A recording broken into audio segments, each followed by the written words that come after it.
When I was in high school, I needed a car to start learning how to drive. But the problem was I didn't have enough money for one.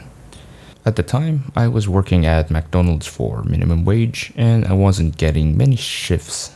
So, I needed to find another way to make money. The practical methods that I'm about to share with you helped me save $1,000 in under 2 months. So let's get started.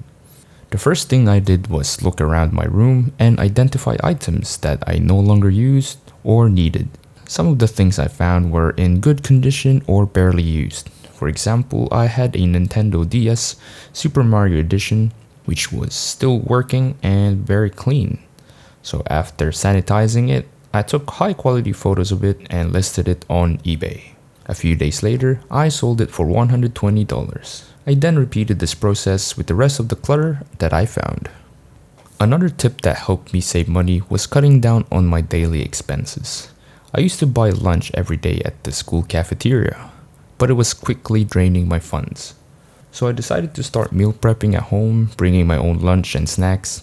Being Filipino made this easier since there was always food available at home.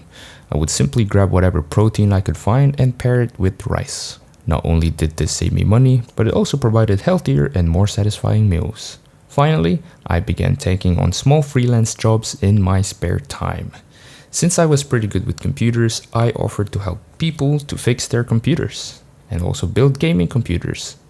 On one occasion, I helped a few families complete and submit their passport renewals forms online, charging $50 per family. These side gigs helped me earn an extra $300 over just a few weeks. With a combination of decluttering my room, cutting expenses, and taking on freelance work, I was able to reach my $1,000 goal in under 2 months. So, if you're feeling motivated now to declutter your room and make cash from your unwanted items, I've created a beginner step-by-step tutorial on how to get started on eBay. You can find it in the description below or just wait for the next video to play. Don't forget to like and subscribe.